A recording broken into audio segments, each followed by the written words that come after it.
Mis hermanos, feliz día, les habla Teo Hernández. Hoy día, mis hermanos, voy a compartirles un capítulo de las Sagradas Escrituras, capítulo número 8 de Segunda de Reyes. Les pido en este momento, mis hermanos, abran su entendimiento, su corazón a la palabra de Dios para entender su mensaje. Y voy a comenzar en el nombre del Padre, y del Hijo, y del Espíritu Santo. Amén.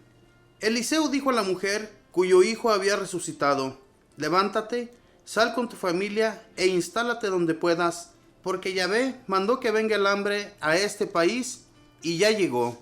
Durante 7 años, la mujer se levantó e hizo tal como le había dicho el hombre de Dios. Se fue con su familia y estuvo 7 años en el territorio de los filisteos.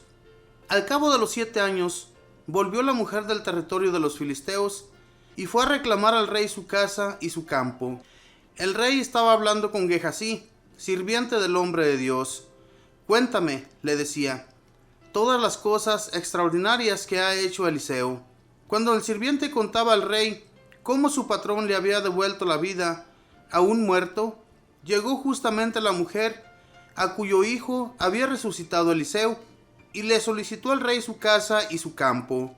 Gehazi le dijo: mi señor rey, esta es justamente la mujer, y este es el hijo al que Eliseo le devolvió la vida.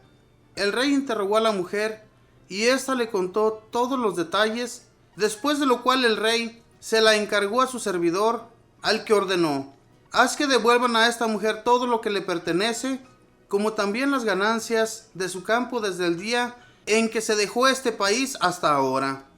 Eliseo fue a Damasco. El rey de Aram, Ben-Hadad, estaba enfermo y le comunicaron la noticia de que el hombre de Dios había llegado. Entonces el rey dijo a Hazael: prepara un regalo y ve a ver al hombre de Dios. Pídele que consulte a Yahvé para saber si sanaré de esta enfermedad. Hazael fue pues a ver al hombre de Dios, llevándole como regalo todo lo mejor que hay en Damasco, lo que era transportado en 40 camellos. Llegó a la casa del hombre de Dios, y cuando lo hicieron entrar, le dijo: tu hijo Ben-Hadad, rey de Aram, me envió donde ti para saber si sanará de su enfermedad. Eliseo le respondió: dile que es seguro que sanará, pero Yahvé me hizo ver que es seguro que morirá. Entonces el rostro del hombre de Dios se contrajo y su mirada quedó fija, poniéndose después a llorar. Hazael le dijo: ¿por qué lloras, señor? Respondió: porque veo todo el mal que harás a los israelitas. Quemarás sus fortalezas, matarás a espada a sus jóvenes, aplastarás a los niños y abrirás el vientre a las mujeres embarazadas. Hazael le dijo: ¿cómo podré yo, que soy menos que un perro, llevar a cabo tales hazañas? Eliseo le respondió: Yahvé me lo ha hecho ver, te vi como rey de Aram. Hazael se despidió de Eliseo y regresó a la casa de su señor. Este le dijo: ¿qué te dijo Eliseo? Respondió: me dijo que es seguro que sanarás. Pero a la mañana siguiente tomó una frazada, la sumergió en el agua y la apretó sobre la cara de Ben-Hadad hasta que murió. Y Hazael reinó en su lugar. Joram, hijo de Josafat, pasó a ser rey de Judá el año 5 del reinado de Joram, hijo de Ahab, rey de Israel. Tenía 32 años cuando llegó a ser rey, y reinó 8 años en Jerusalén. Se había casado con una hija de Ahab, por eso hizo lo que es malo a los ojos de Yahvé, imitó la conducta de los reyes de Israel, tal como lo había hecho la familia de Ahab. Pero Yahvé no quiso destruir a Judá, en consideración a David, su servidor, y a la promesa que le había hecho de darle siempre un heredero entre sus hijos. Durante su reinado, Edom se rebeló contra el dominio de Judá y se dio un rey. El rey Joram bajó a Seir con todos sus carros, pero los edomitas lo cercaron. Se levantó de noche y junto con los jefes de carros rompió las líneas edomitas, pero todo el ejército había huido, yéndose cada cual a su casa. Desde entonces hasta hoy día, Edom no ha estado más bajo el dominio de Judá. En ese tiempo también se rebeló Libna. El resto de la historia de Joram, todos sus hechos, está escrito en el libro de las crónicas de los reyes de Judá. Joram se acostó con sus padres y lo enterraron junto a estos en la ciudad de David. En su lugar pasó a ser rey su hijo Ocosías.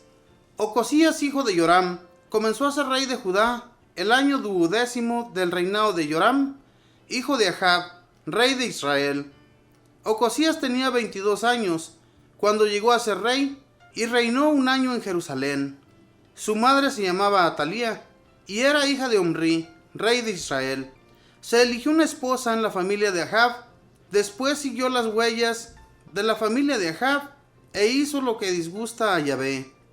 Junto con Joram, hijo de Ahab, fue a guerrear con Hazael, rey de Aram, en Ramot de Galad, pero los arameos derrotaron a Joram. El rey de Joram regresó a Israel para que lo curaran, pues los arameos lo habían herido en Ramot cuando combatía con Hazael, rey de Aram. Ocosías, hijo de Joram, rey de Judá, bajó entonces a Israel para ver a Joram, hijo de Ahab, que estaba herido. Palabra de Dios, te alabamos, Señor. Vemos en los primeros versículos, hermanos, cómo Hazael es enviado a Eliseo para preguntarle si había tenido una visión sobre el rey arameo Ben-Hadad. Estaba enfermo, pero su enfermedad era maligna, y entonces envió a Hazael a Eliseo para hacerle esta consulta. Y cuando ve a Eliseo que llega este hombre a preguntarle si Ben-Hadad, el rey de Aram, va a sanar, el rey le dice que sí va a sanar, pero también Dios le había dado una visión sobre lo que sucedería después, que este rey de Aram iba a morir, pero no de muerte natural, ya que Hazael iba a darle muerte a su rey para él tomar el control de Aram, del pueblo de los arameos. Hermanos, las visiones que Dios daba a Eliseo se llevaban a cabo rápidamente.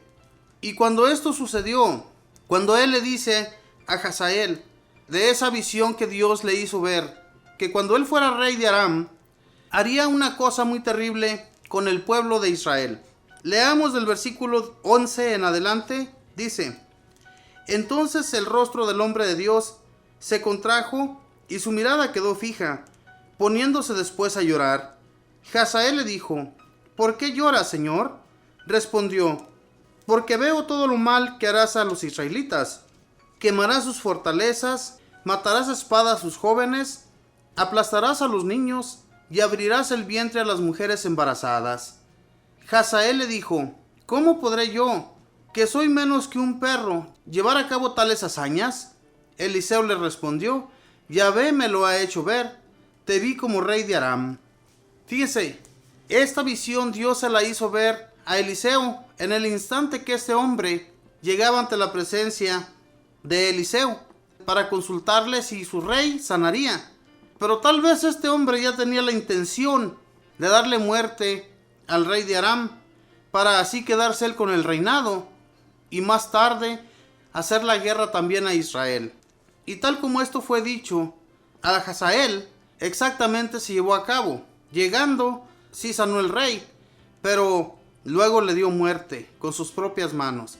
Hermanos, la maldad en aquel tiempo existía entre los mismos hombres de los reyes. Por eso los reyes tenían mucha desconfianza de sus propios servidores. Había veces que los servidores se rebelaban en contra del rey, y cuando esto sucedía, se levantaba un ejército entre los hombres que se rebelaban y hacían guerra a su propio rey. Y esto sucedía en aquel tiempo constantemente con todos los reyes. En primer lugar, en los pueblos de Israel y de Judá no había reyes. Todos los pueblos paganos tenían su rey, pero estos no tenían reyes, porque Dios era su único rey. Dios, que los guiaba y los llevaba de su mano por donde quiera que ellos iban, que los libraba de todo peligro, no ocupaban otro rey. Él era su rey. Él les avisaba cuando alguien los iba a atacar y cuando ellos podían acabar con aquel ejército. Por eso ellos no necesitaban de un rey. Pero cuando ellos exigieron un rey a Dios, Dios les dijo: no les conviene que tengan un rey, porque los va a maltratar, los va a hacer a ustedes que le paguen impuestos, y ustedes más tarde se van a querer rebelar contra él. ¿Para qué quieren un rey? Y Dios miró todas estas cosas. Por eso no quería que ellos tuvieran reyes. Tenía jueces, tenía ancianos, tenía sacerdotes, tenía personas que guiaban al pueblo de Israel, pero reyes nunca habían tenido. Y todo esto lo hacía Dios porque tenía la certeza de que se iban a rebelar los israelitas y los judíos. Por eso no quería darles un rey. Sin embargo, mis hermanos, Dios aceptó, y por eso que el primer rey que tuvieron los judíos e israelitas fue David, que reinó en los dos pueblos, no solamente en Judá, sino también en Israel, y ya después se separan las naciones. Hermanos, la maldad de estos reyes era muchísima. Cuando el rey David murió, cuando él se fue a descansar ya, y quedó su hijo Salomón. Salomón fue muy buen rey, también reinó muy bien, pero al final le falló a Dios gravemente. Y Dios dio un aviso al profeta diciéndole que fuera y avisara a ese rey que él no iba a castigar a esa nación mientras él estuviera con vida, sino que el castigo iba a llegar a sus hijos, los que reinarían después de él. Porque Dios ya tenía previsto, mis hermanos, que todos esos reyes que vinieran después de Salomón se iban a rebelar. Y así sucedió. Se rebelaron en contra de Dios, y Dios tuvo que darles un castigo muy fuerte para que volvieran, y ni así volvieron. No nos rebelemos en contra de Dios, mis hermanos. Sigamos sus pasos, sigamos sus enseñanzas, hagamos la voluntad de Él, que es amarle siempre y llevar a cabo sus mensajes a otras personas que necesitan conocer de Dios. Y así, Dios nos lo va a agradecer en creces. Que Dios les bendiga.